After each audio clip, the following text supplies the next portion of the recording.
This is the VOA Special English Education Report. Graduate schools in the United States are reporting a 9% increase in applications from international students this year. The increase is the same as 2 years ago. Last year's gain was 11%. China, Mexico, and Brazil showed the biggest increases in applications to enter master's and doctoral programs this fall. Engineering is the top area of study for international students and had the biggest increase in applications. Gains in business and physical and earth sciences were close behind. Life sciences showed no growth in the latest survey by the Council of Graduate Schools. The survey includes the top 5 countries that send graduate students to the United States, plus Mexico and Brazil. The top 5 are China, India, South Korea, Taiwan, and Canada. Applications from China climbed 18% this year. That was down from last year. India's number increased just 2%. Applications from South Korea and Taiwan decreased by 1 to 2%. Applications from Africa were down 5%, while the Middle East and Europe showed growth. Council President Deborah Stewart says final results will not be available until the summer. She pointed out that applications do not necessarily convert to enrollment. About 47% of all international applications to U.S. graduate schools come from students from China.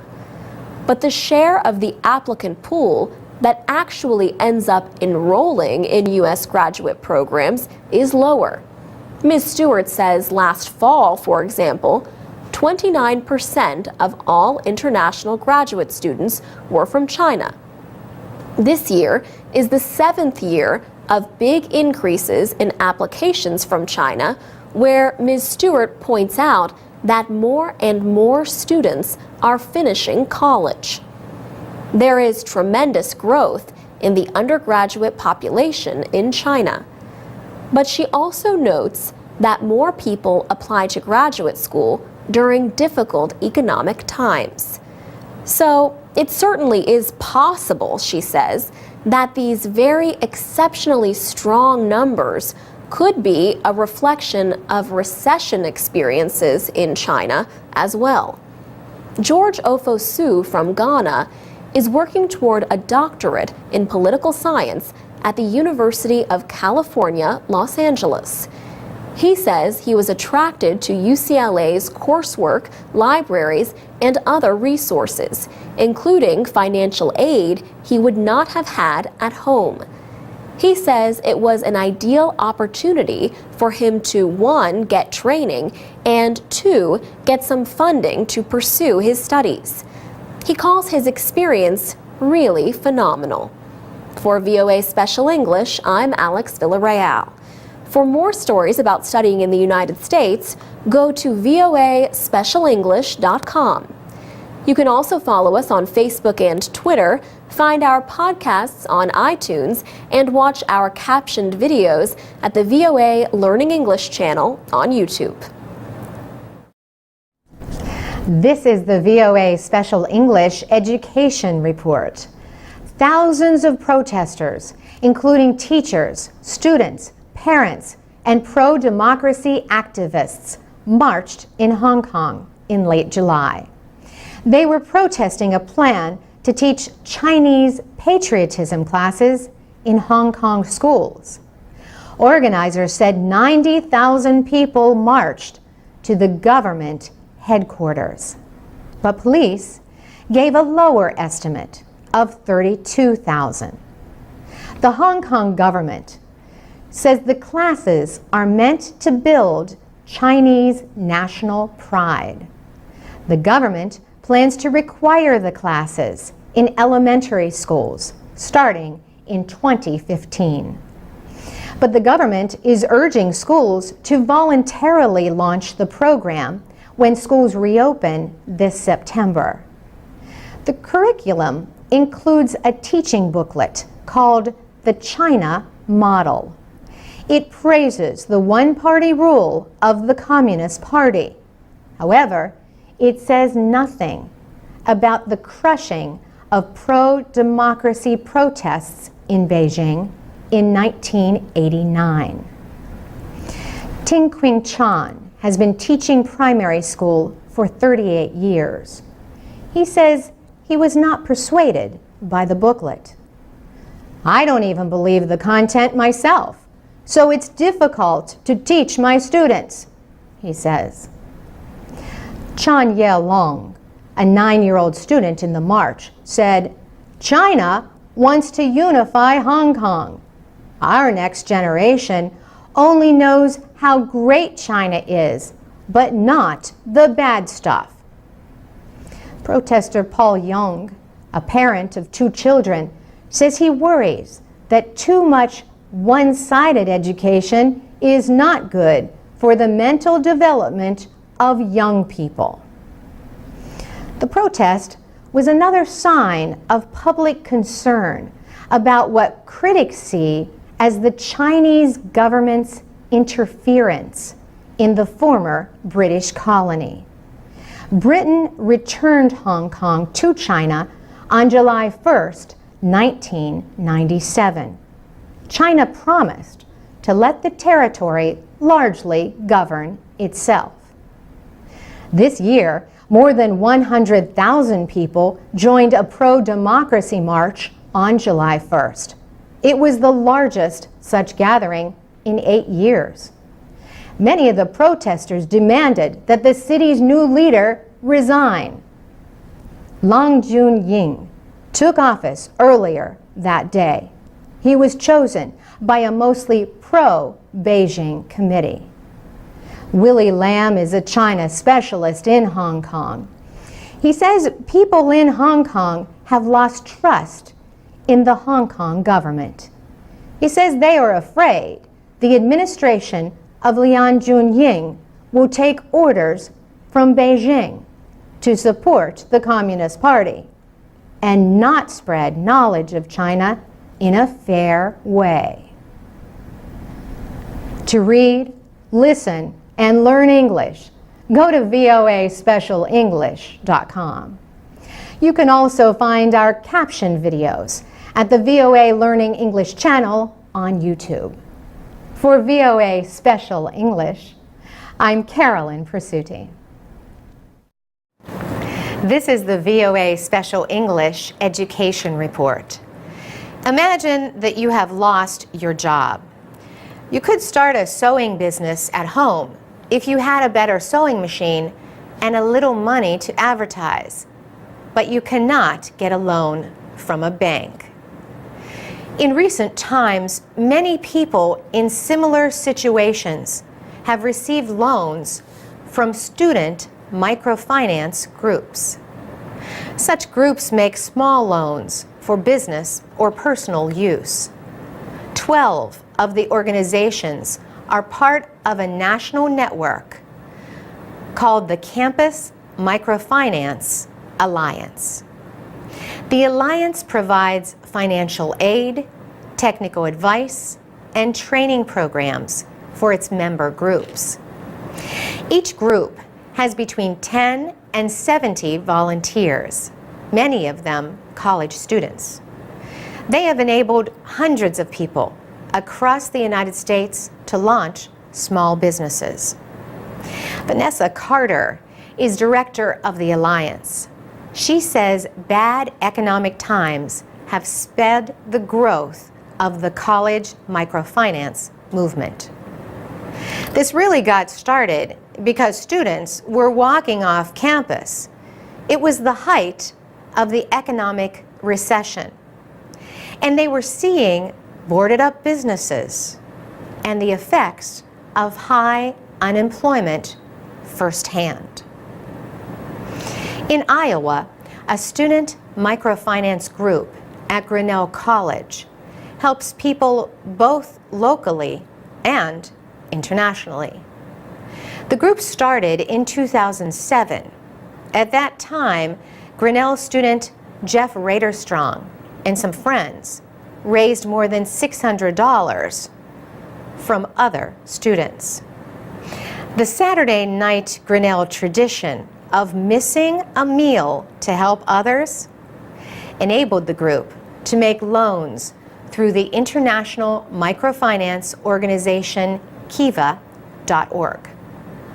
The Social Entrepreneurs of Grinnell, SEG, was launched.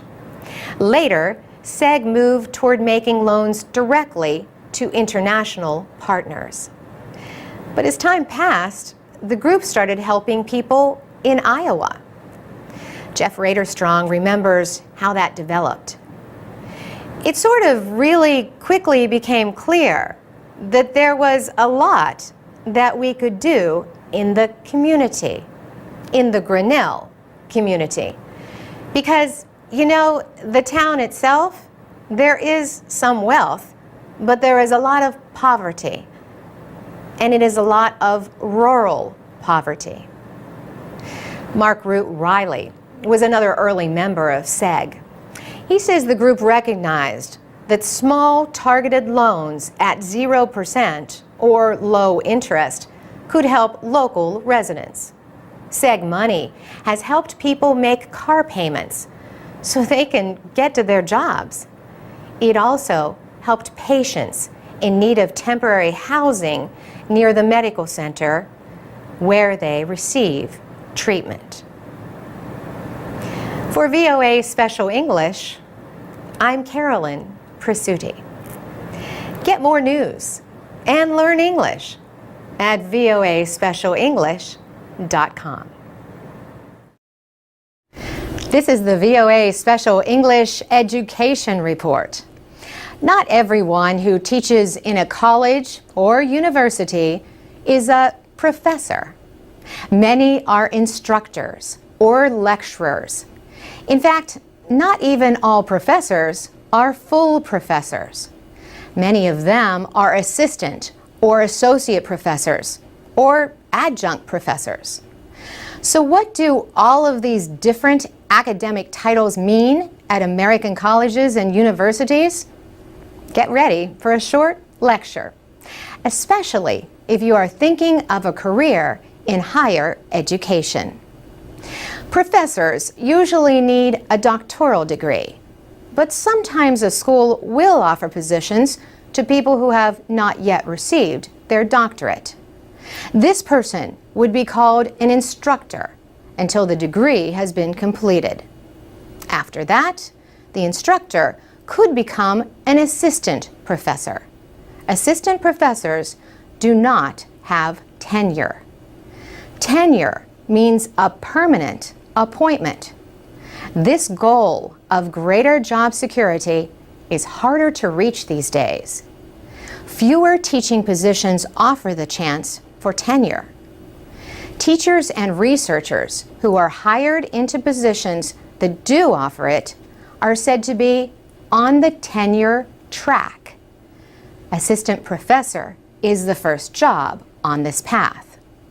Assistant professors generally have 5 to 7 years to gain tenure.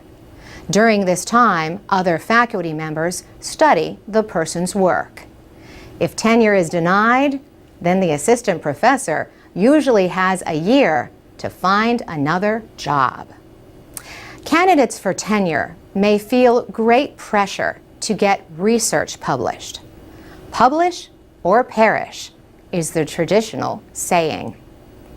An assistant professor who receives tenure becomes an associate professor.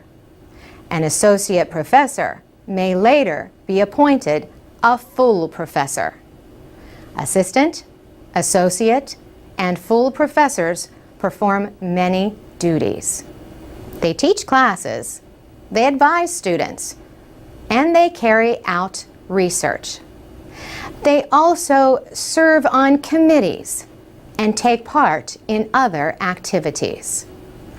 Other faculty members are not expected to do all these jobs. They are not on a tenure track. Instead, they might be in adjunct or visiting positions. A visiting professor has a job at one school but works at another for a period of time. An adjunct professor is also a limited or part-time position to do research or teach classes. Adjunct professors have a doctorate. Another position is that of lecturer. Lecturers teach classes, but they may or may not have a doctorate. For VOA Special English, I'm Carolyn Presutti. You can learn English and stay informed every day from your computer or mobile device at voaspecialenglish.com. You can also find us on Facebook, Twitter, and iTunes at VOA Learning English. I'm Alex Villarreal with the VOA Special English Education Report. Not everyone who teaches in a college or university is a professor. Many are instructors or lecturers. In fact, not even all professors are full professors. Many of them are assistant or associate professors or adjunct professors. So what do all of these different academic titles mean at American colleges and universities? Get ready for a short lecture, especially if you are thinking of a career in higher education. Professors usually need a doctoral degree, but sometimes a school will offer positions to people who have not yet received their doctorate. This person would be called an instructor until the degree has been completed. After that, the instructor could become an assistant professor. Assistant professors do not have tenure. Tenure means a permanent appointment. This goal of greater job security is harder to reach these days. Fewer teaching positions offer the chance for tenure. Teachers and researchers who are hired into positions that do offer it are said to be on the tenure track. Assistant professor is the first job on this path. Assistant professors generally have 5 to 7 years to gain tenure. During this time, other faculty members study the person's work. If tenure is denied, then the assistant professor usually has a year to find another job. Candidates for tenure may feel great pressure to get research published. Publish or perish is the traditional saying. An assistant professor who receives tenure becomes an associate professor. An associate professor may later be appointed a full professor. Assistant, associate, and full professors perform many duties. They teach classes. They advise students. And they carry out research. They also serve on committees and take part in other activities. Other faculty members are not expected to do all these jobs. They are not on a tenure track. Instead, they might be in adjunct or visiting positions. A visiting professor has a job at one school but works at another for a period of time. An adjunct professor is also a limited or part-time position to do research or teach classes. Adjunct professors have a doctorate degree. Another position is that of lecturer. Lecturers teach classes, but they may or may not have a doctorate. For VOA Special English, I'm Alex Villarreal. You can read and listen to our reports at voaspecialenglish.com. You can also find us on Facebook and Twitter at VOA Learning English. I'm Mario Ritter with the VOA Special English Education Report. Some American parents might think their children need better educations to compete with China and other countries. But how much do the parents themselves need to change? A new book called Battle Hymn of the Tiger Mother by Amy Chua has caused a debate about cultural differences in parenting. Ms. Chua is a professor at the Yale Law School in New Haven, Connecticut, and the mother of 2 daughters. She was raised in the American Midwest by immigrant Chinese parents. In the Chinese culture, the tiger represents strength and power. In her book, Ms. Chua writes about how she demanded excellence from her daughters. For example, she threatened to burn her daughters' stuffed animals unless she played a piece of music perfectly. She would insult her daughters if they failed to meet her expectations.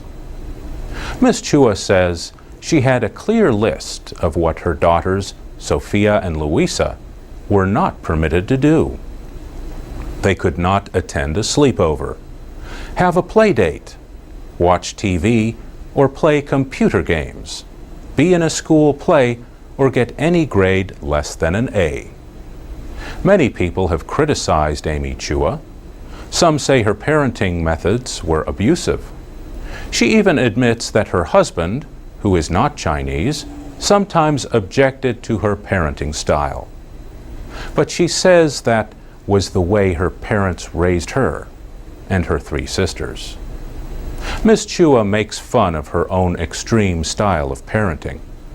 She says she eased some of the pressure after her younger daughter rebelled and shouted, "I hate my life, I hate you."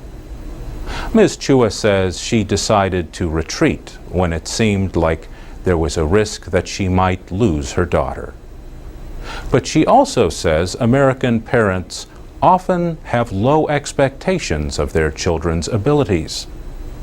She says one of the biggest differences I see between Western and Chinese parents is that Chinese parents assume strength rather than fragility. Stacy DeBroff has written 4 books on parenting. She says the debate over Ms. Chua's book has to do with 2 questions. What does it mean to be a successful parent? And what does it mean to be a successful child? Ms. DeBroff says Amy Chua's parenting style is not limited to Chinese families. She says it represents a traditional way of parenting among immigrants seeking a better future for their children. But she also sees a risk. When children have no time to be social or to follow their own interests, they might not develop other skills that they need to succeed in life. Stacy DeBroff advises parents to develop their own style of parenting and not just repeat the way they were raised. And that's the VOA Special English Education Report. What are your thoughts about parenting styles and cultural differences? Tell us at voaspecialenglish.com or on Facebook at VOA Learning English. For VOA Special English, I'm Mario Ritter. From VOA Learning English, this is the Education Report in Special English. In West Africa, students and teachers are busy with the new school year. However, aid workers say most of the children in northern Mali are unable to go to school. Militants, including some from the group Al-Qaeda in the Islamic Maghreb, took control of the north in April. The Islamists are enforcing their own severe form of Sharia law in the occupied territory. The United Nations Security Council is urging West African countries to speed up preparations for a military intervention in northern Mali. There are concerns that the conflict might spread to other countries. Large numbers of northerners have fled to the government-held south or to neighboring countries for safety. Tom McCormick is the Sahel director for the aid group Save the Children USA. Save the Children is part of the Education Cluster, a group created by the UN to coordinate the emergency response in Mali. The Education Cluster says the 240,000 students remaining in the north have little or no access to education. Cluster official Joa Keys says this increases the risk of children being recruited as child soldiers. He says children who are not in school are vulnerable to falling into the hands of armed groups. The Education Cluster surveyed 25 organizations in the north. 3/4 of them said local schools had been vandalized or destroyed. Half reported that teachers had fled to the south, and 1/3 said armed groups occupy schools. Human rights groups say the Islamists are actively recruiting children as young as 12 years of age. For VOA Learning English, I'm Alex Villarreal. This is the VOA Special English Education Report. Conflicts around the world are keeping tens of millions of young people from going to school. Many have physical or emotional injuries that make it hard or even impossible for them to learn. Later this year, UNESCO will release its 2012 Education for All Global Monitoring Report. UNESCO is the United Nations educational, scientific, and cultural organization. The yearly publication is part of a global campaign to provide primary education to all children within the next 3 years. The report documents the situation in countries that have made the least progress toward the Millennium Development Goals. These goals require universal primary education and equality for boys and girls in schooling by 2015. Pauline Rose is the director of the report. She says at last count, in 35 conflict-affected countries, there were 28 million children out of school. In some countries, schools were not even accessible in conflict zones. There are no teachers, and the schools are sometimes attacked. The Geneva Conventions bar the targeting of public places like schools and hospitals. In some cases, schools are targeted because they represent the government. In other cases, schools are targeted for religious or political reasons. Pauline Rose points to Afghanistan, where militant groups have attacked girls' schools to keep girls from getting an education. In other parts of the world, schools are often caught in the crossfire of violence. Conflicts also put girls and boys at risk of sexual violence and of being forced into war. Under international law, refugees are the only displaced people with a guaranteed right to education. But that guarantee often means little. Last year, Pauline Rose visited camps in northern Kenya that shelter more than 250,000 refugees from Somalia. She says half the children have no access to school, and there are classes of over 300 children. The study asks, what if conflict states in sub-Saharan Africa moved just 10% of their military spending to education? UNESCO says they could educate more than 1/4 of their out-of-school population. And in Pakistan, it says 20% of the military budget could provide primary education for all children. Experts say one country has been a real success story. For years, Botswana has used its wealth from diamond exports to finance universal primary education and to create a skills base for its growing economy. For VOA Special English, I'm Carolyn Persutti.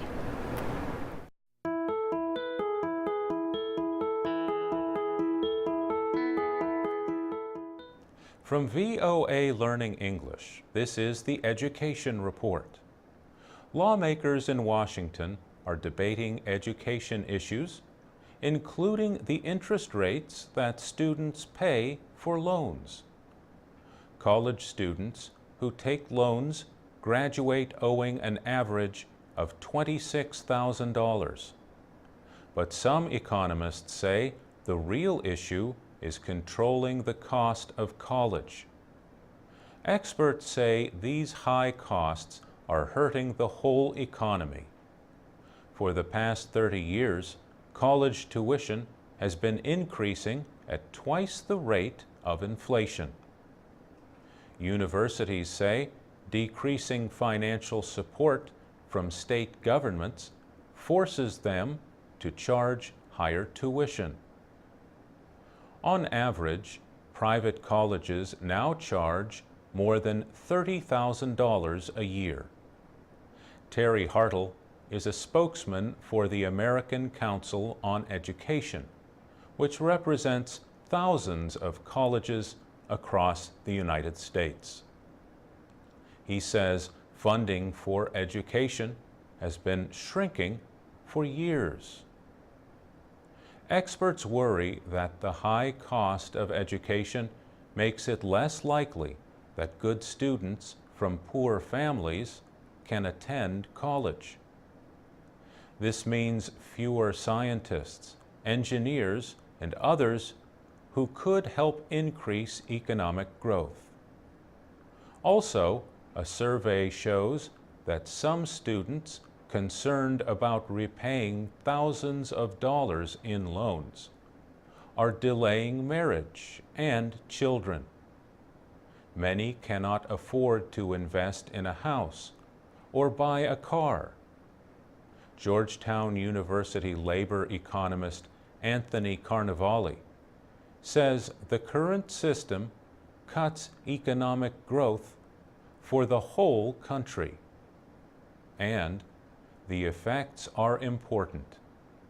He says meeting the demand for workers with higher education could add $500 billion to the American economy. A new government report says 1/3 of Americans aged 25 to 29 now hold college degrees, up from 1/4 in 1995. For VOA Learning English, I'm Mario Ritter.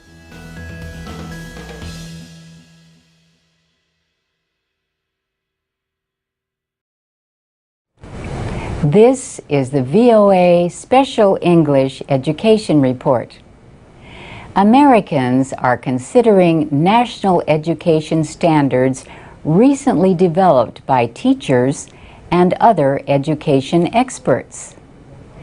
The National Governors Association and the Council of Chief State School Officers led the effort. The United States, unlike other nations, has never had the same school standards across the country. The reason? Education is not discussed in the Constitution. That document limits the responsibilities of the federal government. Other responsibilities, like education, fall to the individual states. Local control of education probably was a good idea 200 years ago. People stayed in the same place, and schools knew what students needed to learn. But today, people move to different cities, and some people work at jobs that did not exist even 20 years ago.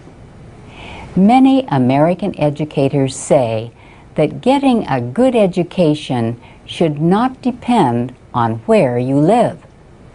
They say that some states have lowered their standards in order to increase student scores on tests required by the No Child Left Behind Act. Kara Schlosser is Communications Director for the Council of Chief State School Officers. She says the new standards clearly state what a student should be able to do to be successful in college and work. The standards deal with language and mathematics in every grade, from kindergarten through high school. For example, in first grade, students should be asking and answering questions about something they read. In mathematics, students should be working with shapes in kindergarten and angles in fourth grade. 48 states have already shown approval for the standards. 2 states reject the idea. Critics say that working toward the same standards in every state will not guarantee excellence for all. Some educators in Massachusetts say adopting the proposal will hurt their students because the state standards are even higher. Others say the change will be too costly, requiring new textbooks and different kinds of training for teachers. Still others fear federal interference or control. Supporters say the standards are goals and do not tell states or teachers how to teach. They also say the federal government is not forcing acceptance. However, approving the standards will help states qualify for some federal grant money. And that's the VOA Special English Education Report. This is the VOA Special English Education Report. Girls and boys usually attend classes together in American public schools. But there are some single-sex programs, like a girls' public school in Dallas, Texas. It opened in 2004. The students have done well enough that the school system is now opening a school for boys. Nakia Douglas is principal of the Barack Obama Male Leadership Academy. He says he was the kind of student that the school is seeking. I was born and raised in South Dallas by a single parent. I was a neighborhood child. I was that child that I would work if I knew the teacher believed in me. But at the same time, I had a hunger and desire for more. Educational researchers say boys learn in different ways and mature more slowly than girls, and are more likely to leave school. Being in class with the opposite sex can also take attention away from learning.